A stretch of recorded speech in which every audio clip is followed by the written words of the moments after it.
Bonjour à tous. Je réponds aujourd'hui à la question de qu'est-ce que les mémoires cellulaires? Alors c'est une bonne question, c'est assez étrange de premier abord. Donc la théorie de la mémoire cellulaire, elle repose sur le fait que la cellule est composée d'une membrane et à l'intérieur d'un noyau. Quand on travaille en énergétique sur le corps de quelqu'un, on va travailler sur l'espace, le champ énergétique qu'il y a entre le noyau et la membrane de la cellule. Et on arrive très bien à soulager des maux, des blessures, des douleurs, des émotions. Mais si on ne traite pas en profondeur le noyau, alors il peut qu'il refasse dysfonctionner cette cellule-là.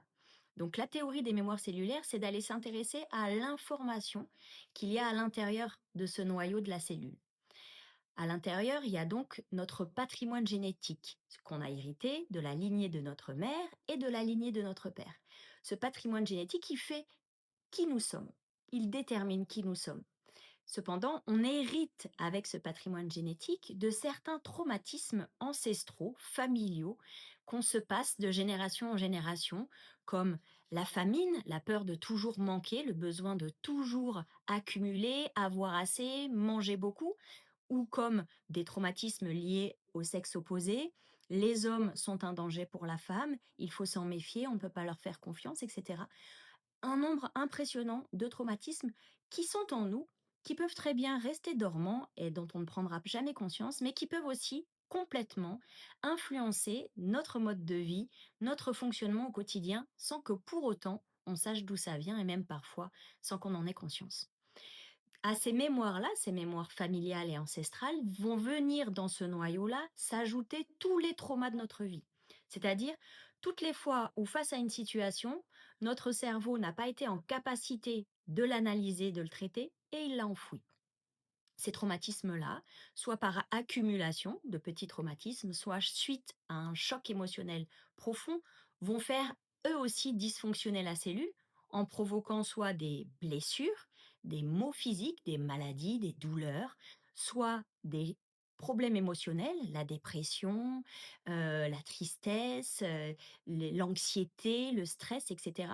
Soit des problèmes psychiques, des schémas répétitifs, on retombe toujours dans le même fonctionnement, on se remet toujours avec le mauvais garçon, etc., etc. Soit des problèmes plus spirituels où on se retrouve à côté de notre chemin de vie, à côté de notre mission. Eh bien, ces traumas-là, plus les mémoires ancestrales, le travail qu'on va faire sur les mémoires cellulaires va être d'identifier quelles sont les mémoires actives qui viennent faire dysfonctionner la cellule et qui font qu'on répète sans cesse le même programme de fonctionnement. Une fois qu'on a nettoyé la cellule, la mémoire qui est active et qui fait dysfonctionner la cellule, et donc la cellule qui dysfonctionne, les cellules qui dysfonctionnent, on va vraiment arriver à reprogrammer notre fonctionnement pour être plus aligné avec soi-même, débarrasser des traumatismes familiaux et ancestraux, ce qui fait qu'on ne les transmettra plus aux générations suivantes, mais en plus libérer soi-même à la fois de ces traumas-là et à la fois de nos propres traumatismes en déjouant l'enfermement dans lequel on était. Et à partir de là, on ne fait pas un virage à 180 degrés, on ne devient pas une toute autre personne, bien au contraire, on devient finalement un peu plus soi, puisque on est libéré de tout ce qui ne nous appartenait pas, de tout ce qui était venu s'accumuler en nous, pour vraiment retrouver notre essence même, notre alignement et vivre mieux.